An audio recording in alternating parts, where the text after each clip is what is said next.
One book at a time. Today's selection is The Science of Getting Rich. Have you ever wondered, why are there people who work strenuously, exhausting their strength, shedding sweat and tears, staying up late and getting up early, yet their lives seem to remain a constant struggle, forever worrying about basic necessities? Meanwhile, there are others who seem to work more lightly, even more relaxedly, but their assets just keep increasing, and they enjoy a more abundant and happier life. I bet you are not alone in that question. I have also agonized over it a great deal. Is it all due to fate, luck, or because they have a massive family background? And this is where the legendary book, The Science of Getting Rich, by Wallace D. Wattles, steps in. Right from the very first pages, Wattles frankly declares something that can completely change the way you perceive money and life. Every person has a right to be rich. That is, the right to develop and perfect oneself. It sounds a bit visionary and philosophical, doesn't it? Everyone wants to be rich. But how to get rich? Is just wanting it enough? Not at all. I affirm once again, with all sincerity and personal experience, getting rich is not a matter of luck. It is not a lottery, nor is it the privilege of a few people born at the finish line. No, it is an exact science, as exact as mathematics, physics, or chemistry. There are specific laws, immutable principles that when you clearly understand and apply consistently, you will certainly reap the financial results you desire. This is not magic, but a formula. And the best part is, anyone can learn this formula. Interestingly, The Science of Getting Rich was published in 1910, that is, more than a century ago. Sounds old-fashioned, doesn't it? But the amazing thing is that the principles it mentions still retain their value, enduring and being perfectly applicable in our modern world. Because it does not talk about technology or the stock market, but touches upon the core principles, the operating laws of the universe and the human mind. This video is not a mere theoretical lecture. We will not just sit and listen to abstract ideas. Instead, I will go through each chapter and each principle with you, and most importantly, provide specific, step-by-step, practical instructions. The goal is for you to be able to apply it immediately to your life, creating noticeable changes and seeing results. This is a practical map for you to start building your own wealth. Let's explore it together. Chapter 1: The Right to be Rich. Let's reflect for a moment. When we talk about a fulfilling life, what do we usually think of? It is physical health, intellectual development, and spiritual richness, isn't it?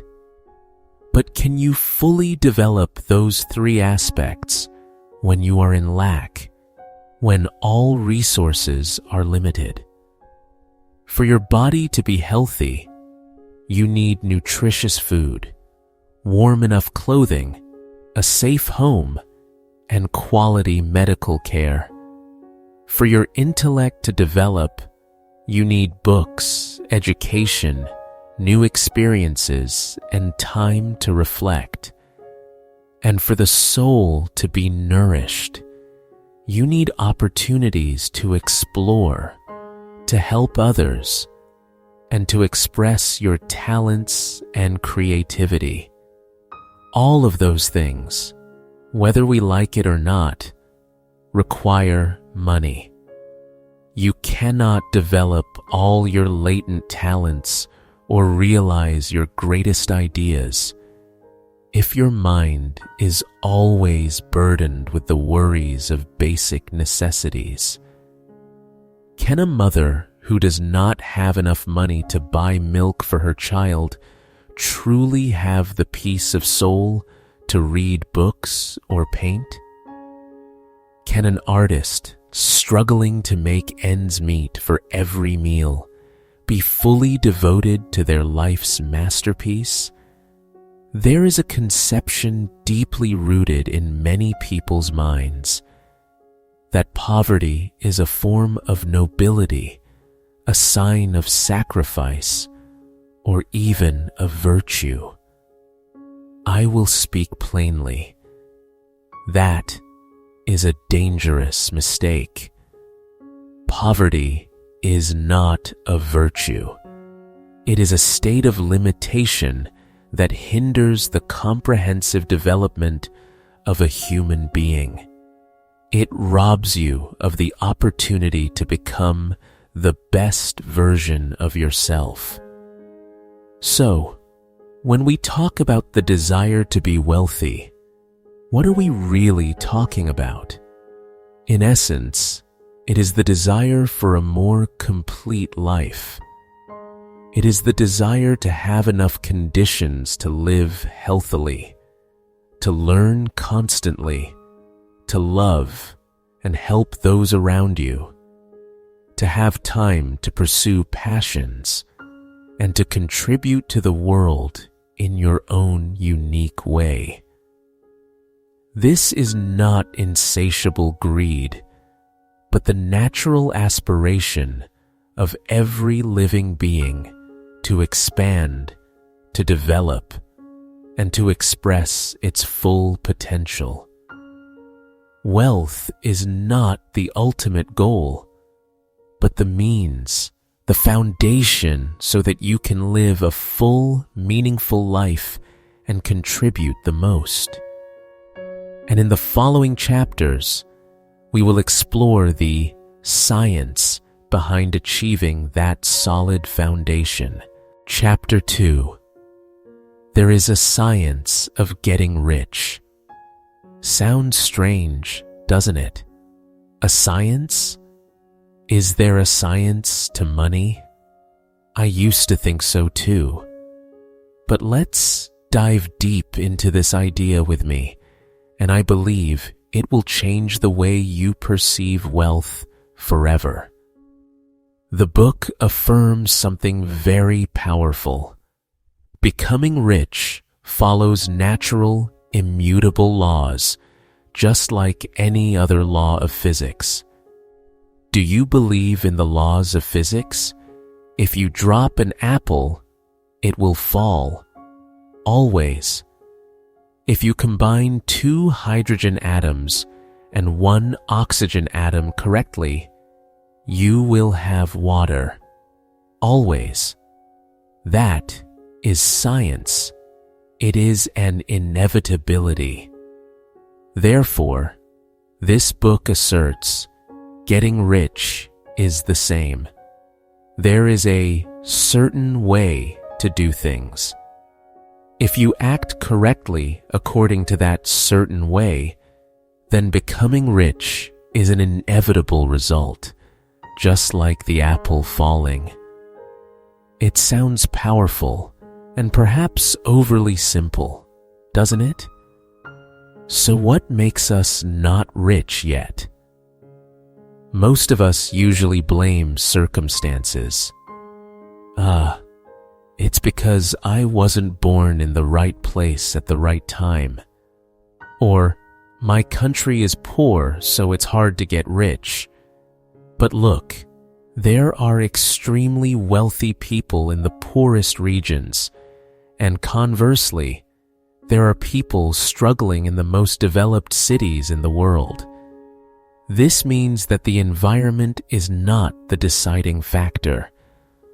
Or is it because I'm not smart enough or don't have innate talent? That's not true either. Do you see many very talented, highly educated people who are still not affluent? And conversely, there are people who do not seem like geniuses, but are very successful. Talent is useful, but it is not the only key. Is it because I haven't saved enough? Saving is good, but it is not the science of getting rich.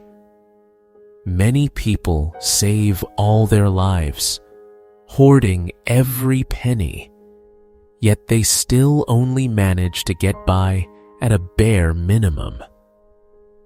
Wealth does not come from keeping what you have, but from creating and increasing value in a systematic way. So what is the key point here? The key point is, rich people, whether they are conscious of it or not, are working in a specific way. They do not rely on luck, they do not blame fate, and they do not merely save. They apply consistent principles, and these principles are the foundation of the science of getting rich. And believe me, when you understand these principles, everything will begin to change. Chapter 3. Is opportunity monopolized? Have you ever wondered if the best opportunities have already been seized by others? Is this world running out of resources, running out of the paths to success that you long for? This is a question many people ask themselves, especially when they are facing difficulties. And it is a sign of a mindset that we need to break immediately: the scarcity mindset. The book has a straightforward and powerful answer to this. No. No one becomes poor because the supply is exhausted or because others have hoarded all the opportunities. This world is not a limited pie where if someone eats the biggest part, others must go hungry. That is a mistake in how we perceive wealth and the potential of the universe. Imagine it like this. This universe is not a limited warehouse, but an infinite ocean of formless substance. This is the source of everything that exists, from trees and people to ideas and wealth. It is potential energy, ready to take shape into anything you want if you know how to approach it. And the wonderful thing is, this supply is infinite. It never runs out. There is never a lack. No matter how much you take, it remains intact and can always create more. So where does opportunity lie in this picture? Opportunity is not the crumbs left over after others have swept everything away. Instead, opportunity always comes to those who know how to swim with the flow of development. In other words, those who are always learning, improving themselves, creating value, and contributing to the general progress of society. When you focus on creating instead of competing, you will find that doors of opportunity open automatically. You do not need to compete fiercely to snatch what already exists. Instead, direct your attention to creating new things, better solutions, and products and services that meet the growing needs of people. Give up the mindset that opportunity is finite, that you must fight to get your share.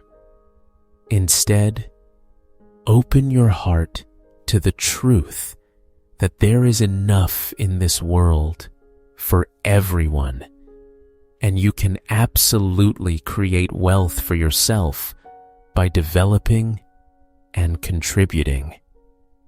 In the next chapter, we will dive deeper into how to truly connect with this infinite flow and turn formless substance into concrete reality.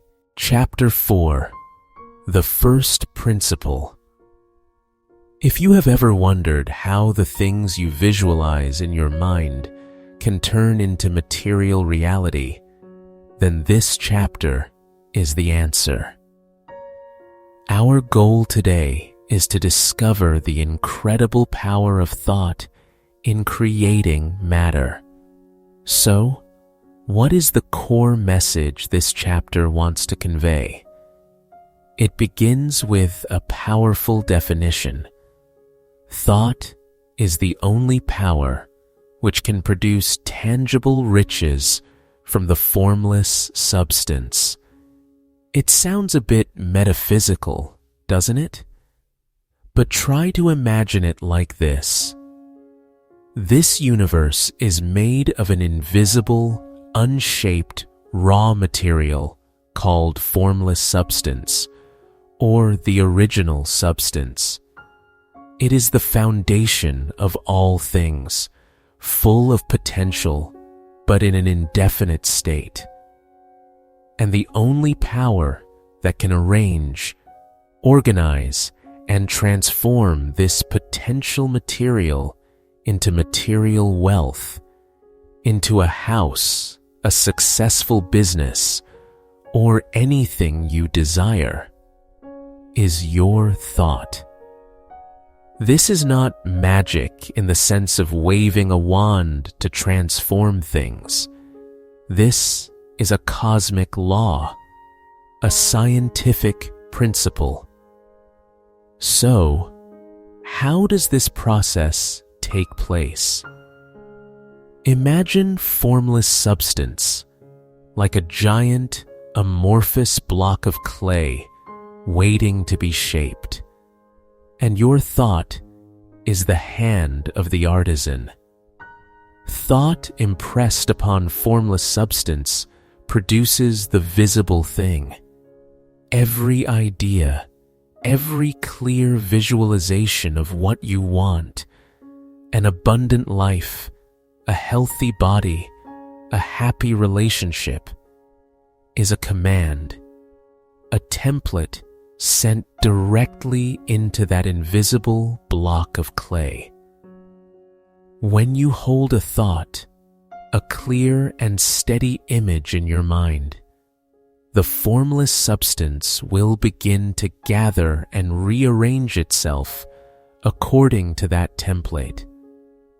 It will attract the necessary elements, arrange events, and bring people and opportunities to you to turn that thought into material reality.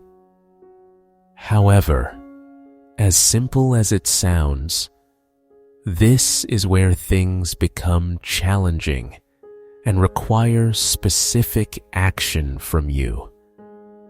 To truly harness this power, you must learn to think the truth instead of looking at appearances. We are often dominated by what we see, by the reality manifesting before our eyes. If you see lack, illness, or difficulty in your life or in those around you, and let those images take over your mind, you are unintentionally impressing those things upon the formless substance. You are reinforcing the reality that you do not want. The secret lies here.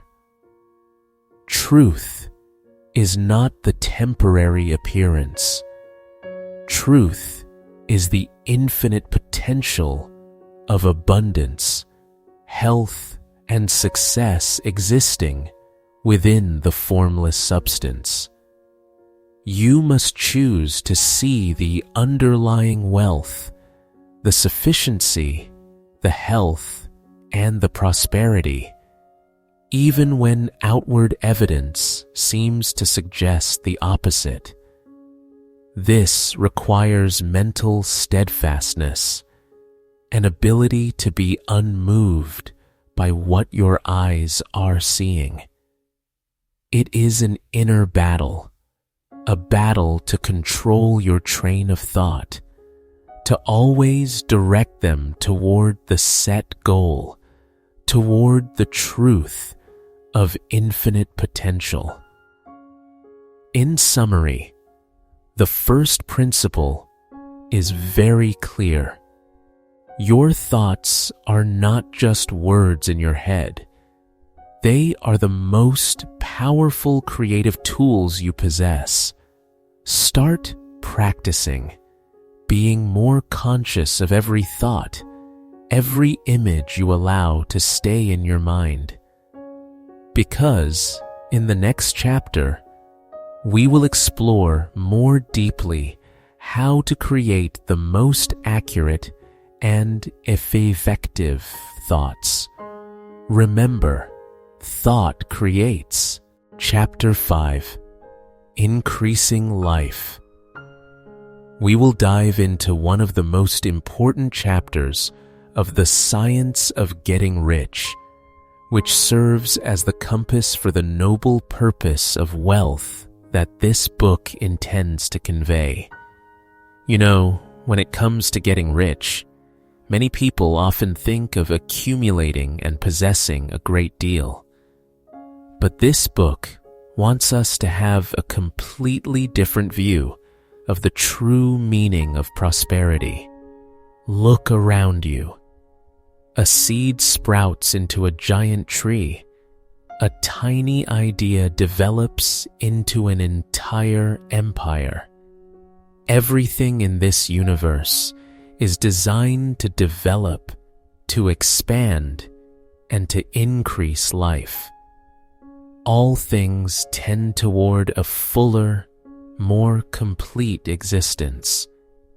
And we, as beings endowed by the Creator with the capacity for creativity, are no exception to that law. The universe never desires stagnation or shrinkage. It always yearns for evolution and proliferation. From this perspective, your desire to be rich is not a selfish desire, but a natural part of the cosmic flow, provided your motives are right. And here is the key point. There is a common misconception that to be wealthy, you must compete and scramble for a finite resource, that the world is a small pie, and if you take your share, others will lose out. But the science of getting rich denies that completely. The purpose of wealth is not for you to usurp the share of others, but for you to create new values, to make the common pie of life larger and richer for everyone.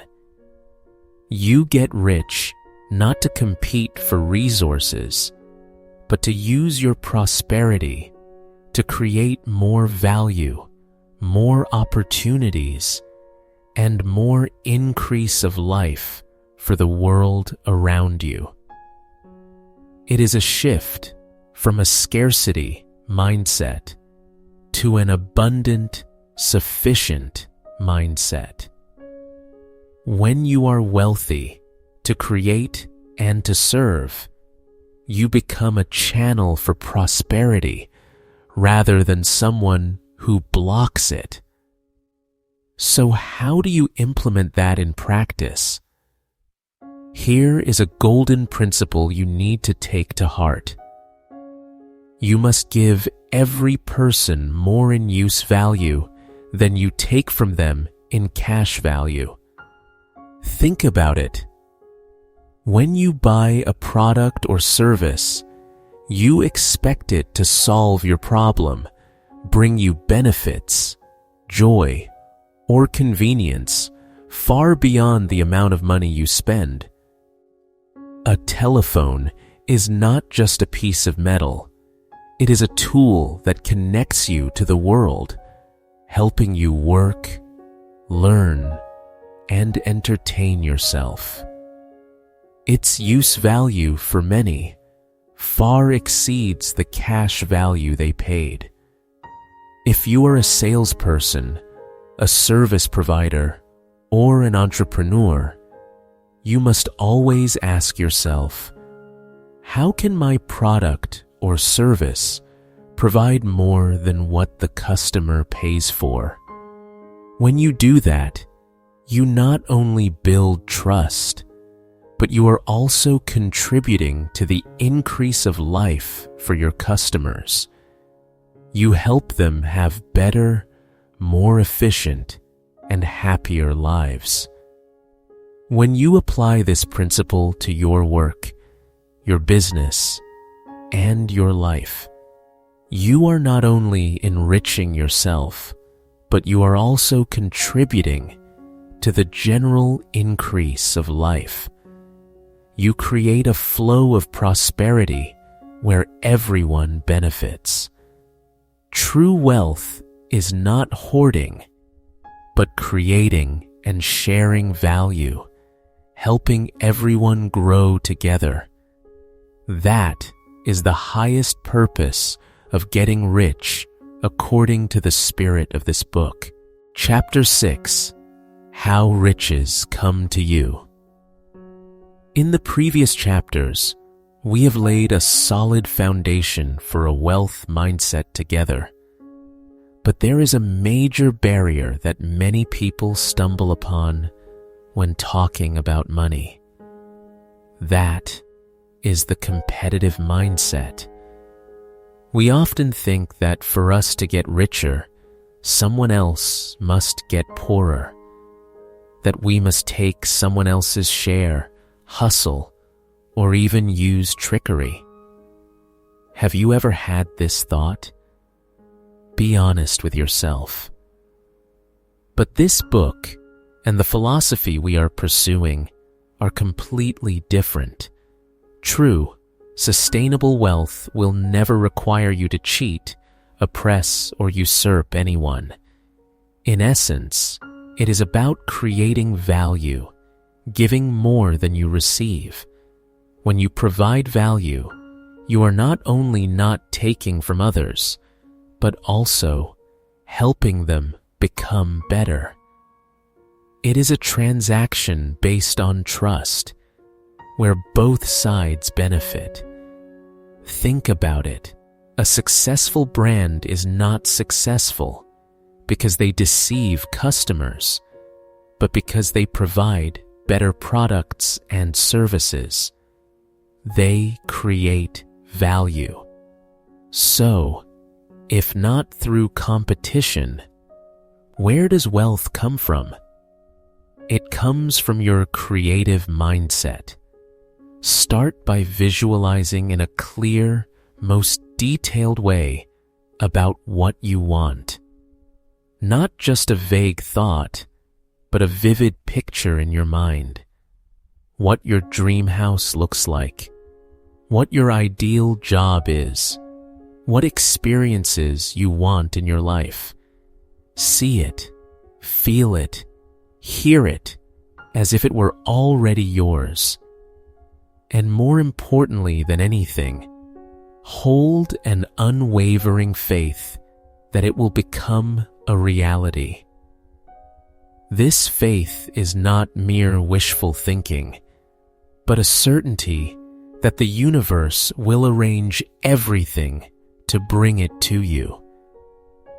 And here is a key point I want to emphasize. The wealth you visualize will not naturally fall from the sky in a miraculous way. It will come to you through existing channels of commerce. That is, money will come through your current job, through new business opportunities, through the people you meet, through transactions, and through investments. But what is the special part here? It is due to the attraction from your steady thoughts and firm faith. You do not need to go searching or scrambling. Instead, you focus on creating value, and your own thoughts will draw those opportunities and resources to you through familiar paths. You do not have to fight to grab a tiny piece of the pie. By the power of creative thought, you are creating a larger, better pie for everyone. Cast aside all worries about scarcity and embrace the power of creativity within you. In the next chapter, we will dive deeper into how to apply these principles to specific actions. Don't miss it. Chapter 7. Gratitude. What is the ultimate goal of this chapter? It is to help our minds harmonize and connect with the infinite resource that this universe possesses. Have you ever thought about how gratitude actually works? Wallace D. Wattles explains very clearly, when we nurture gratitude, our minds are adjusted and wound up to harmonize with the infinite intelligence, what he calls the formless original substance. Imagine it like this. The universe is a giant radio station, and you are a radio. Gratitude is the frequency you use to tune in. When you are grateful, you are emitting a powerful signal, affirming that you believe in abundance and the flow of wealth. You are not only expressing gratitude for what you have, but also for what you are about to have, for the infinite potential of the universe. Conversely, be careful.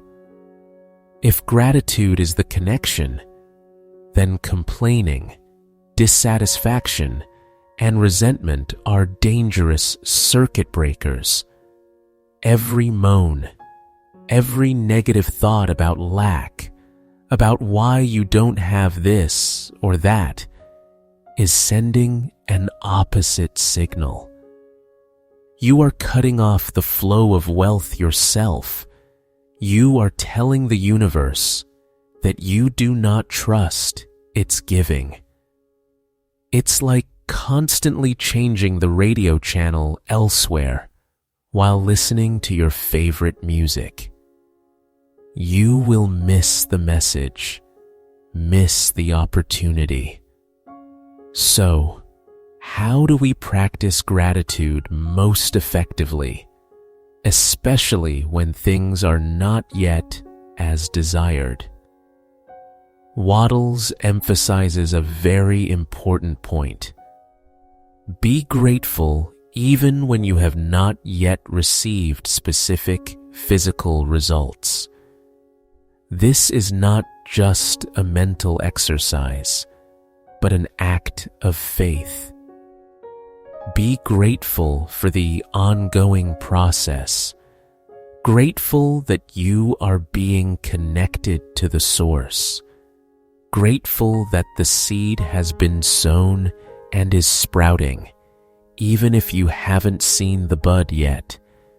Be grateful that the energy has been activated, that everything is on its way to you.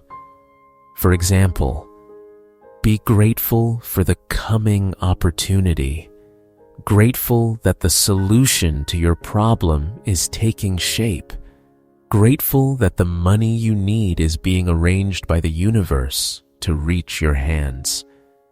Gratitude is not just an emotion.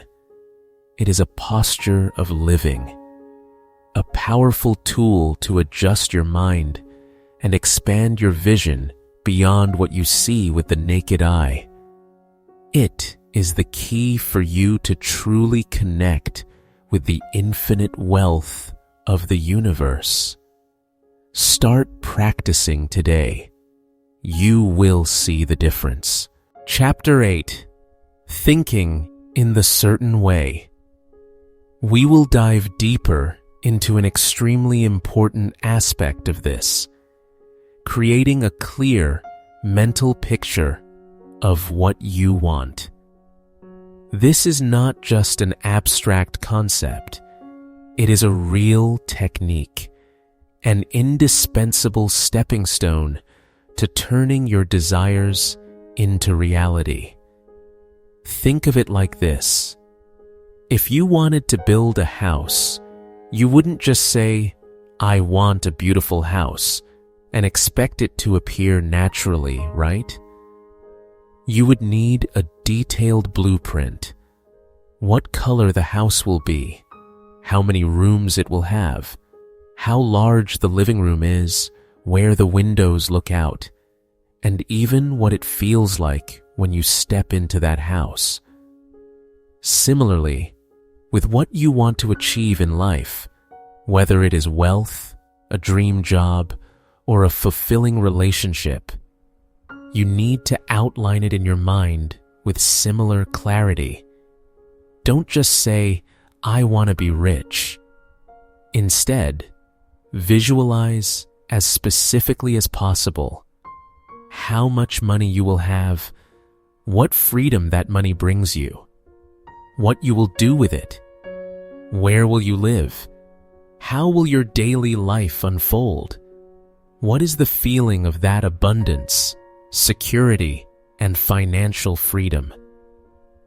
Close your eyes, smell the scent, hear the sounds, touch the textures.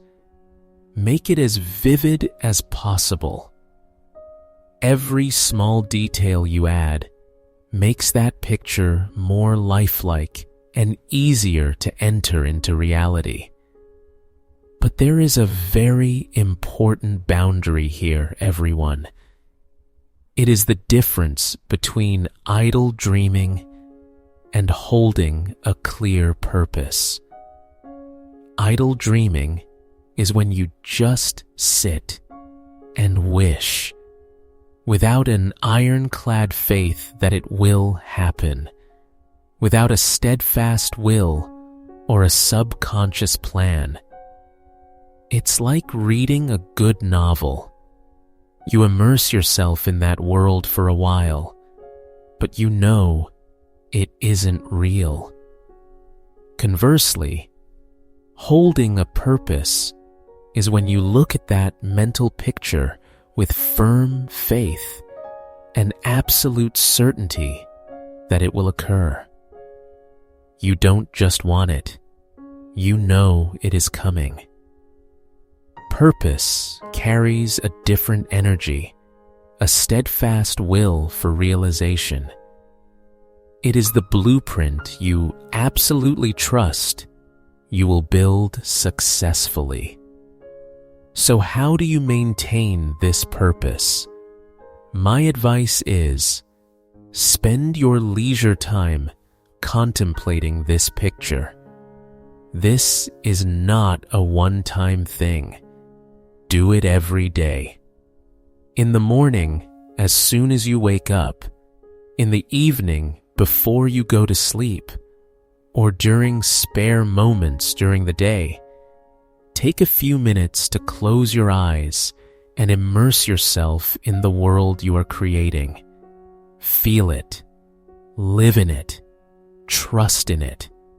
Let that picture permeate your subconscious until it becomes an inseparable part of you. It is like watering a tree. The more frequently you water it, the more strongly the tree grows. Remember, all greatness begins with an idea, an image in the mind. And by creating a clear mental picture and holding on to that purpose, you are laying the first bricks for your empire. That is how we begin to create our world from within. Let's start today. Chapter 9, Use of the Will, Part 1. In your journey of creating wealth, there is an aspect that many people often misunderstand when talking about the will.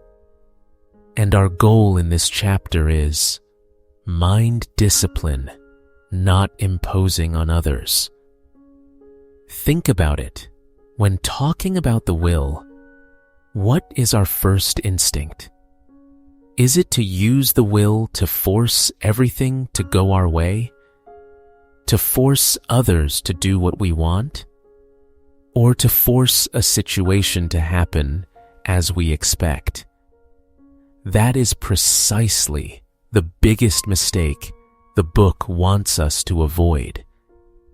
You cannot use your will to force a person to do what you want, or to force a situation to go your way. Doing so not only goes against the creative principles we have learned, but also creates resistance and opposition. When you try to force things, you are breaking the natural flow of formation. Your energy will be scattered, and you will feel exhausted without achieving the desired results. We are talking about attraction, not coercion, right? So then, what should our will be used for? Here is the key. Your will is the tool to keep your mind always focused on the clear, objective picture you have visualized. It is the gatekeeper of your mind's garden. Its task is not to allow negative thoughts, doubts, or distractions to creep into your target picture. Imagine it like this. You have a clear vision of the life you want, of the things you want to have, and what you want to become. Your will is not a stick for you to lash out at others or at circumstances.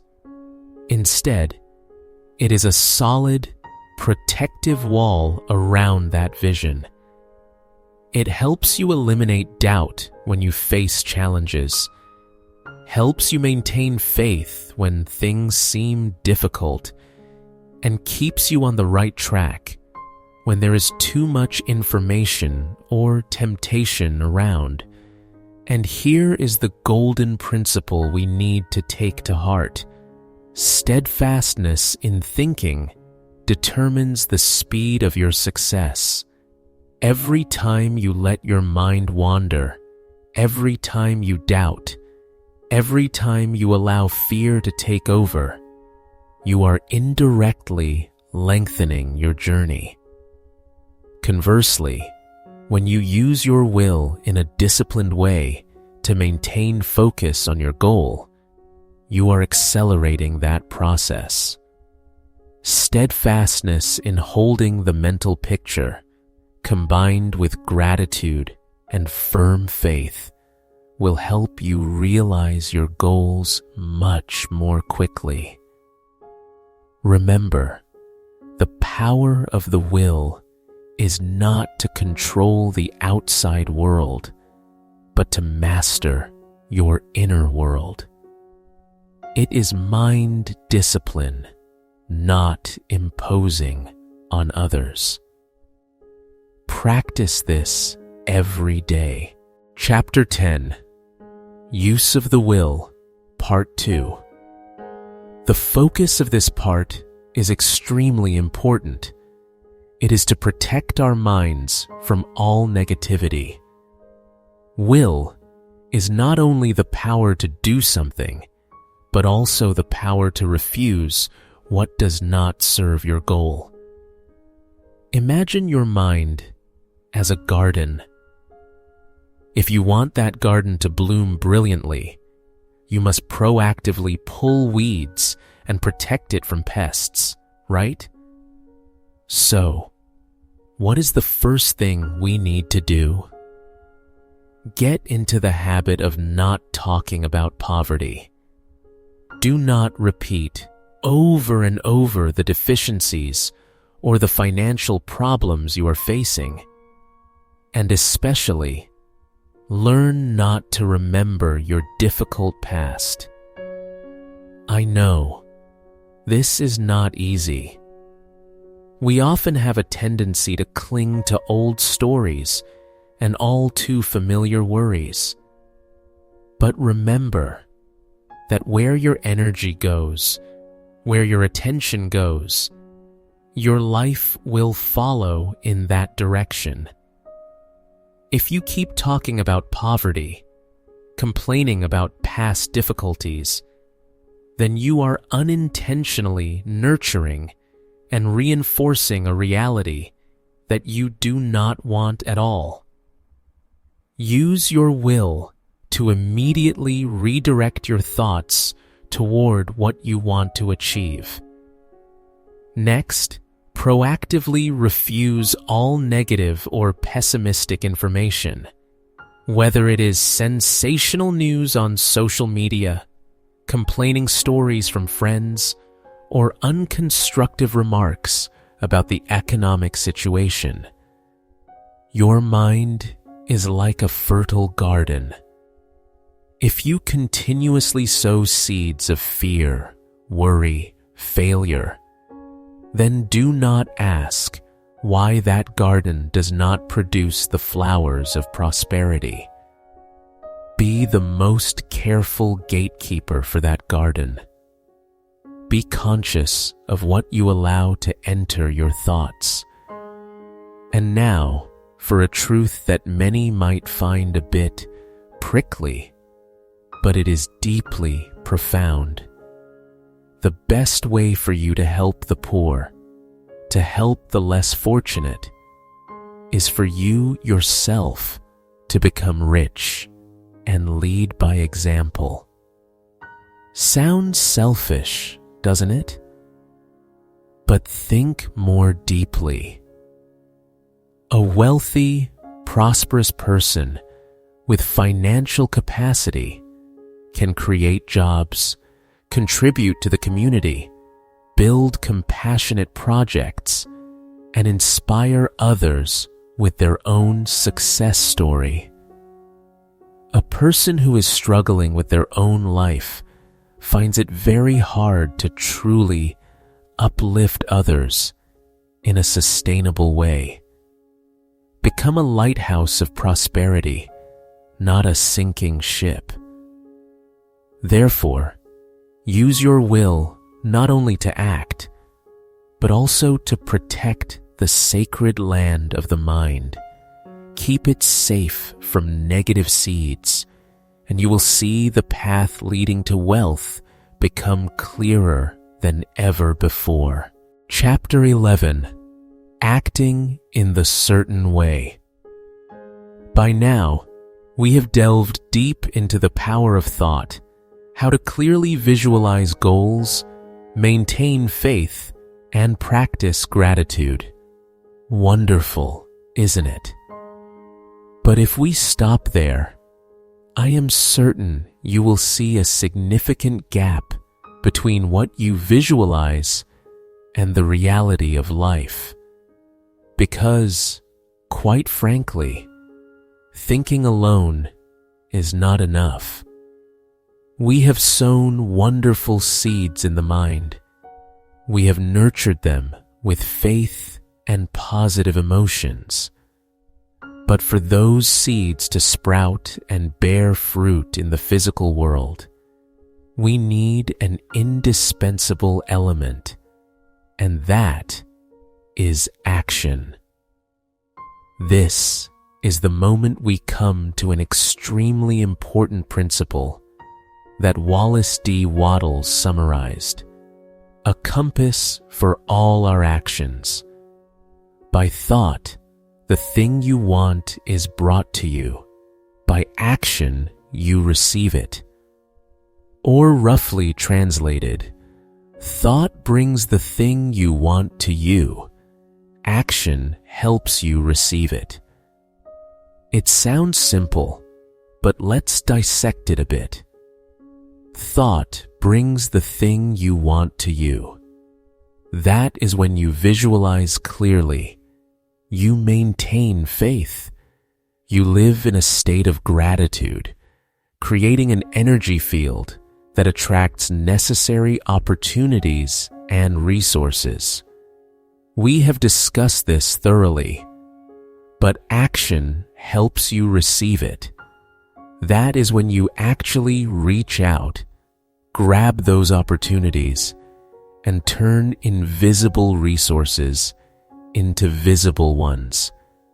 Imagine it like this: the universe is like a dedicated postman, bringing the package you requested right to your door. That package could be a new idea, a relationship, or an investment opportunity. What is your task? It is to open the door and receive it.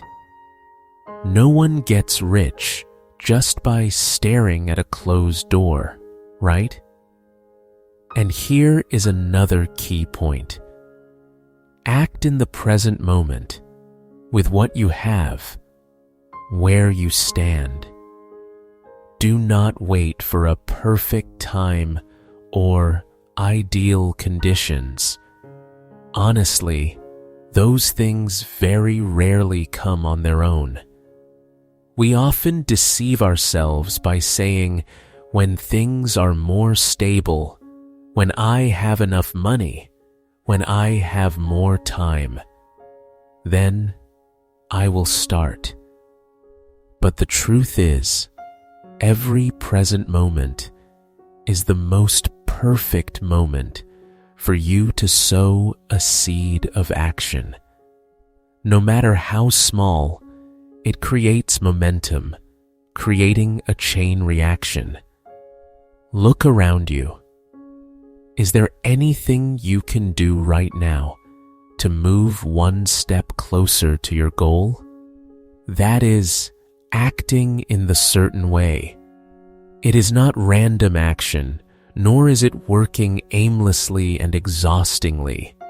Rather, it is conscious, purposeful action, continuously directed toward your vision. In the next chapter, we will go deeper into the way to perform these actions most effectively. Chapter 12: Efficient Action. Many people mistakenly believe that getting rich means grinding 16 hours a day, working non-stop. Not wrong. Hard work is necessary. But this book teaches us something deeper. It is not about working many hours, but about working efficiently in every single action, even the smallest one. Imagine this. A carpenter spends all day sawing wood in a careless, unfocused manner. Compared to another person who only works for 4 hours, but every saw stroke is precise and every plane line is perfectly straight, the final product will be completely different.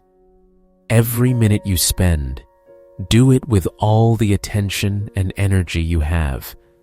And here is a somewhat harsh but extremely important truth.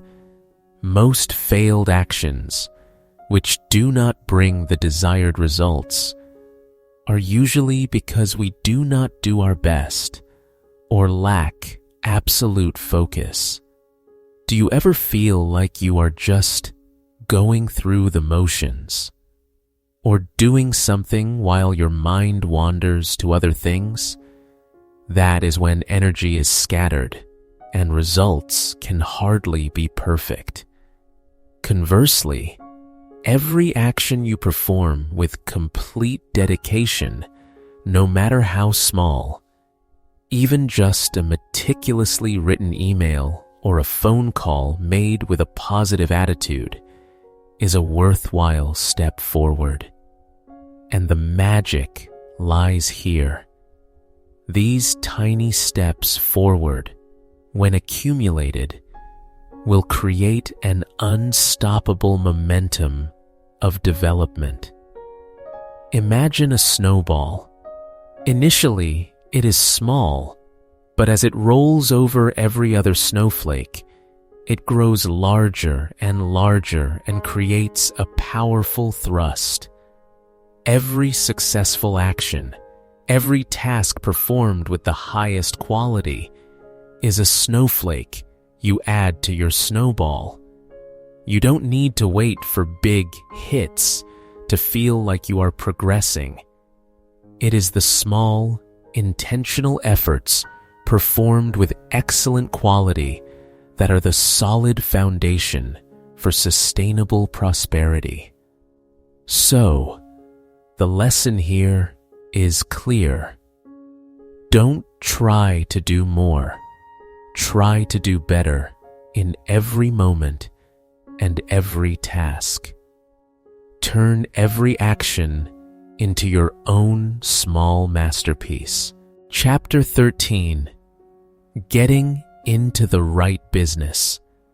This chapter will delve into a topic that I believe all of us have agonized over: choosing the right profession. The goal of this part is how we use our right talents and the most suitable tools to develop. The book says very clearly, and I completely agree, you can become rich in any profession you choose, as long as you apply the right principles mentioned in the previous chapters. The power of creative thought and clear intention is limitless. But there is an obvious truth that my personal experience and those I have observed have proven. The path will be much faster and smoother if you choose a job or a field where you have a talent. Think about it. Are you swimming downstream or upstream? When you do what you are good at and what you love, you not only work more effectively, but also find joy and satisfaction. That positive energy will help you overcome challenges more easily, and most importantly, it attracts prosperity to you much faster. Innate talent or honed skills are not just advantages, but a solid springboard for your development. So then, if you are in a profession that you feel is not suitable, do not be afraid to switch. This is not advice to hurriedly give up everything, to job hop impulsively just because you see someone else succeeding in a different field.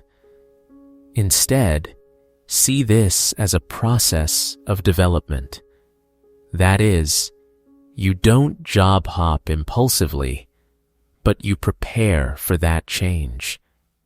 Learn more skills, build a network, and research the new field thoroughly. Switch with maturity, not by giving up. Turn the change into a calculated step forward, not an escape. And throughout this process, whether you are in your old job, learning for a new one, or have moved to your favorite field, the most important thing is to maintain your faith and purpose. The science of getting rich is not just about physical action, but also about spiritual power. Believe that you are on the right track. Believe in your own ability, and believe that the universe will support you. Your purpose is not just to get rich, but to create value, serving a better life through what you do. Hold that in your mind every day, every working hour. That is how we use the right talent and tools to realize our dreams. Always remember, working is not just an action, but also a state of mind. Chapter 14. The Impression of Increase. Friends, think about it. In life, who do you want to be near? Is it people who always make you feel small, or those who inspire you, helping you see new doors and opportunities for further growth? The answer is obvious, isn't it? This is the fundamental psychological law pointed out by Wallace D. Wattles. Everyone is attracted to those who help them develop more. In other words, humans always crave advancement and increase, not just in money, but also in knowledge, health, confidence, relationships, or anything that makes their lives better. When you become a source of energy that brings about that increase, you will automatically become a magnet. So, how do you practice this? The secret lies in conveying the feeling of increase in every interaction, even the smallest one. Imagine you are selling a piece of candy. It's not just that the candy is delicious, but it also gives the buyer the feeling of something more. Perhaps you wrap it beautifully. Maybe you accompany it with a warm smile, a good wish, or even a small piece of useful information about the candy's origin. Every time you interact with someone, whether a business partner, a customer, a friend, or even a stranger, try to make them feel that after talking to you, they are a little better than before. You have given them a value, a new perspective, a source of inspiration, or a solution to their problem.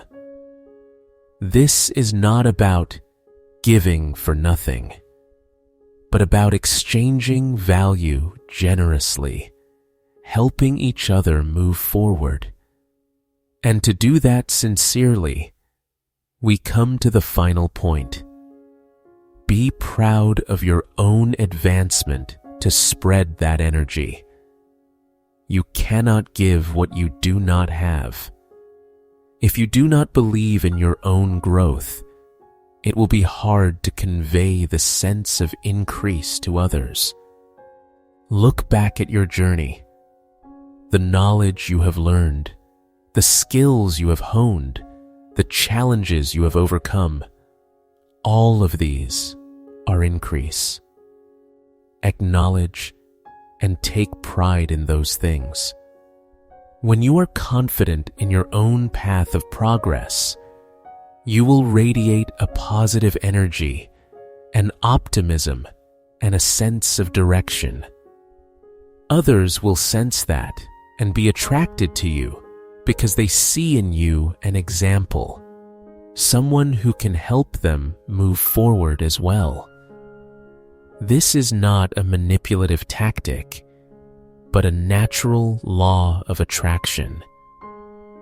Become the person who brings increase to the world around you, and you will see the world react in the most miraculous way, bringing you amazing opportunities and people. Reflect on this and start practicing from today. Chapter 15: The Advancing Man. If you are thinking, this book is about getting rich, but I am just a wage earner, so how do I apply this? Then, this is the part for you. Because whether you are a business owner or an employee, the principles of advancement and development are the same.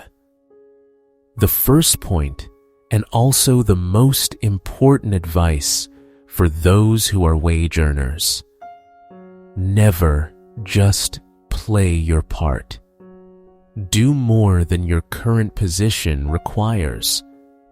You were hired for position A with job description X, Y, Z.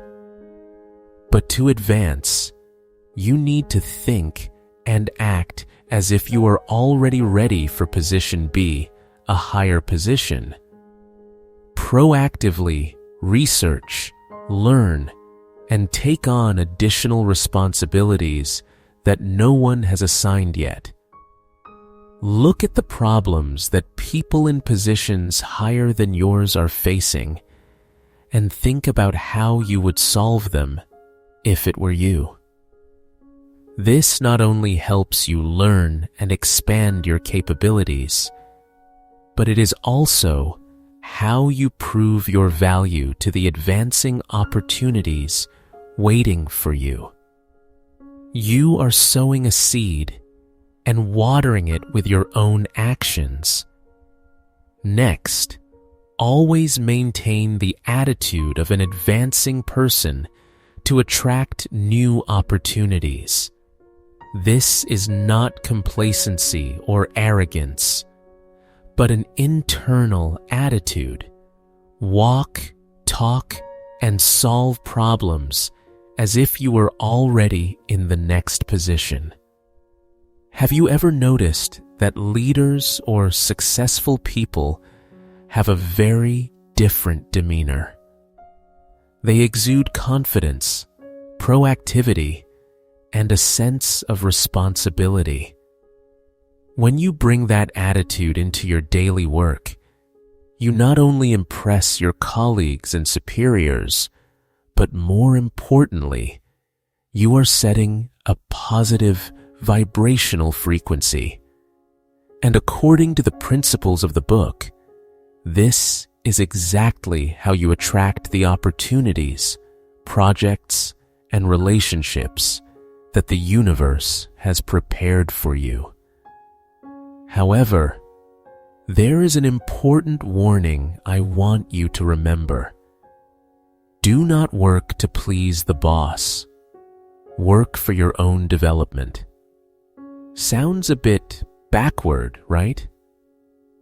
But think about it. If your only goal is to make the boss happy, you can easily fall into a state of working because of pressure, fear, or external motives. That will not be sustainable and will not bring true happiness.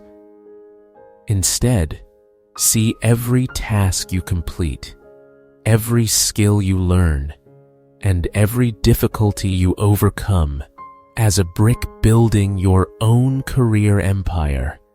Your boss may be one of the beneficiaries of that development, but the biggest and most sustainable beneficiary is always you.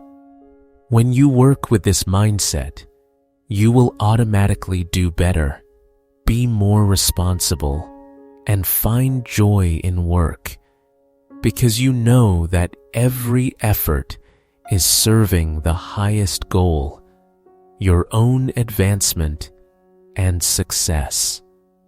Remember, advancement is not just about titles or salaries, but also about the development of capacity, mindset, and self-value. Start applying these things today. Chapter 16. Some cautions and concluding observations. We have gone through many powerful principles, from the power of thought and clear visualization to the role of gratitude and efficient action. But you know, even those who apply them best can stumble. And that is why we have Chapter 16, Some Cautions and Observations. This is like a compass to help us avoid common mental traps on the path to wealth. The goal of this part is very clear.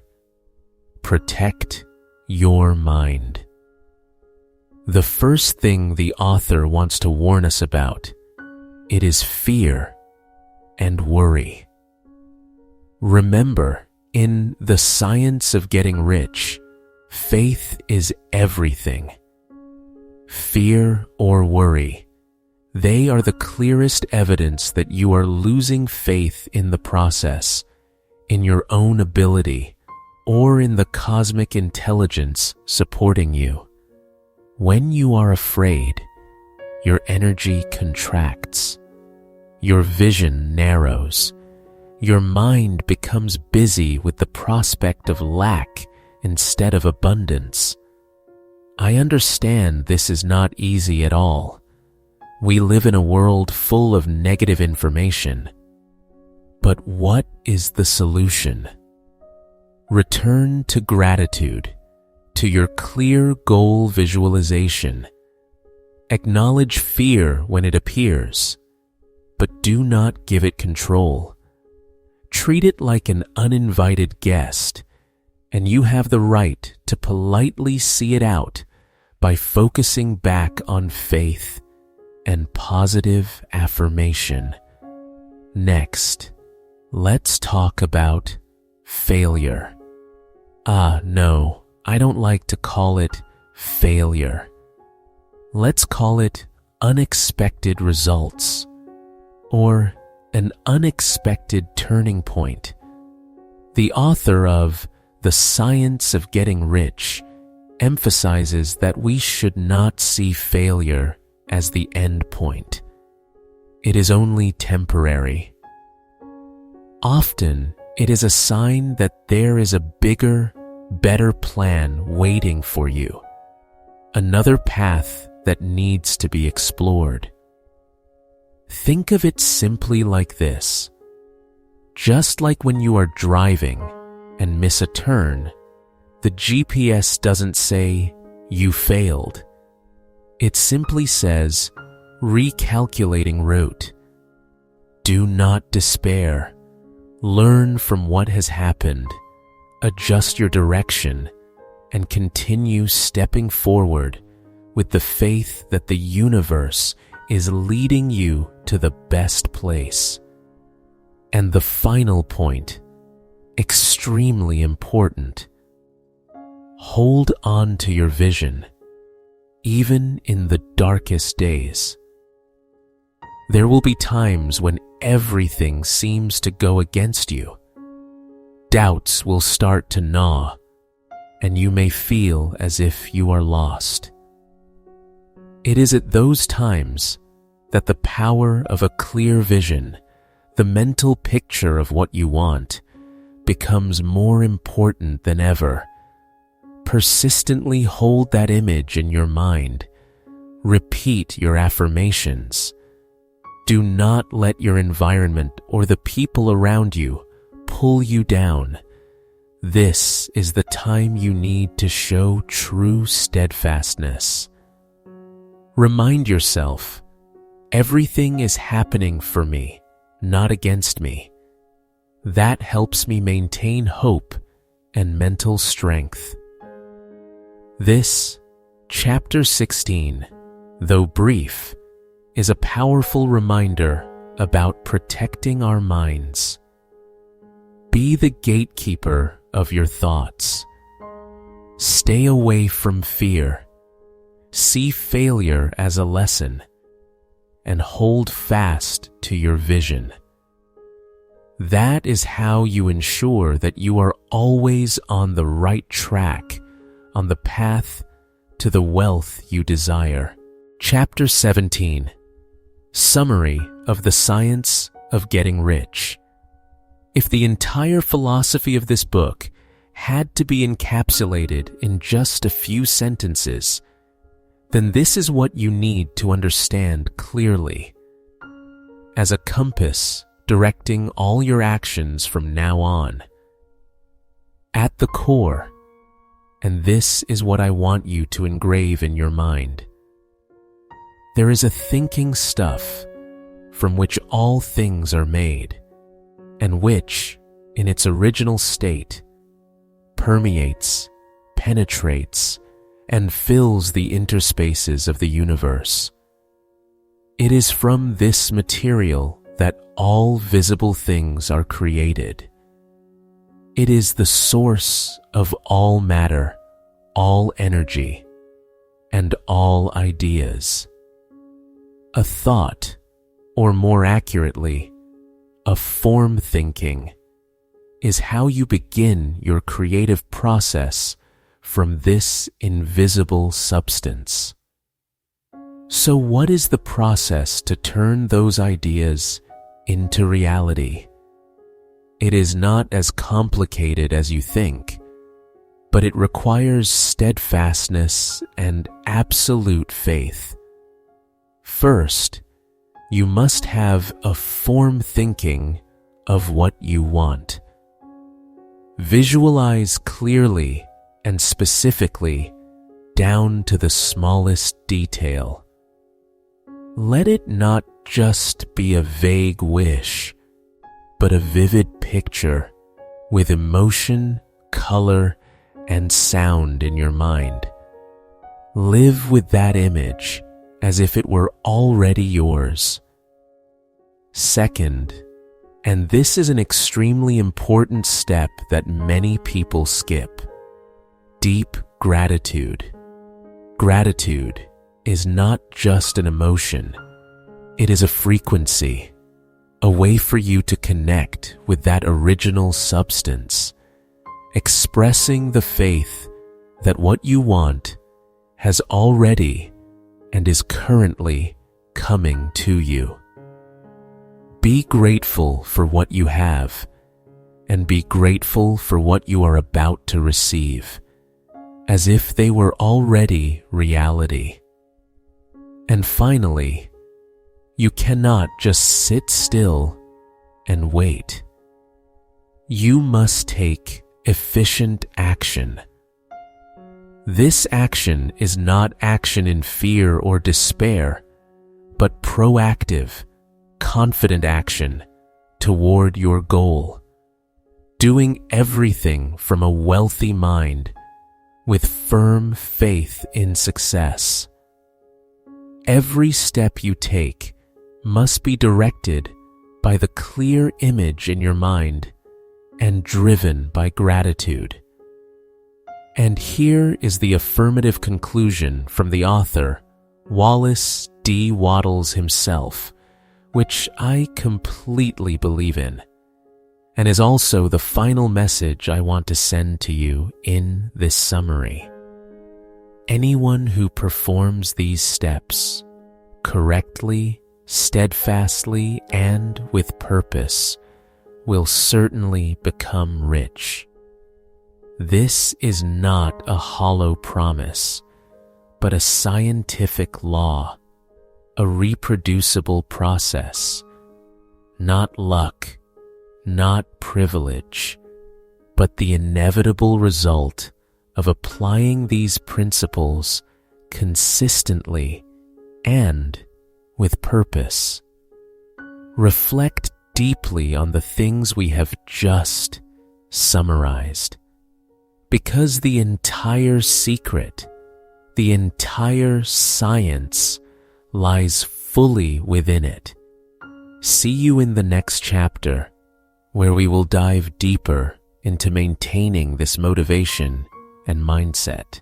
So we have explored together the essence and the secrets revealed in Wallace D. Wattles' The Science of Getting Rich. From the definition of wealth and the power of thought to the principles of effective action, I believe you have gained a deep and inspiring perspective. But here is the key. Knowledge only truly has value when we turn it into action, right? To turn these seeds of thought into a solid, ancient tree in the garden of your life, I have a few small but extremely meaningful calls to action, starting right now. First, I truly want you to go to the comments section below this video and type 3 simple but powerful words. I choose wealth. This is not just an ordinary comment. This is a declaration, an affirmation of your own will to the universe, to your subconscious, and most importantly, to yourself. Let this commitment be reinforced immediately. I will read each of your comments and feel the positive energy we create together. Second, and this is sincere advice from me, based on my own practical experience, listen to this video again, or at least the parts you love most, every morning for the next 30 days. Consider this a morning ritual, a way to bathe yourself in a wealth mindset before starting a new day. Our brains need repetition to truly believe and begin acting in that direction. When you repeat, these principles will gradually sink deep into your subconscious, becoming a compass for every thought and action, helping you gradually adjust your frequency to harmonize with the wealth you desire. Give yourself the chance for these words to become an integral part of who you are. Finally, if you found this video useful, if you want to continue the journey of exploring life-changing books with me, don't forget to hit the subscribe button and the notification bell icon next to it. That way, you won't miss any subsequent book analysis videos. Content that I believe will continue to expand your vision and equip you with more tools to achieve success, not only financially, but in every aspect of life. Remember, wealth is not something you wait for. It is something you create. By interacting, committing, and persevering, you are laying the first bricks for a brilliant and abundant future. Thank you for accompanying me on this journey. See you in the next videos.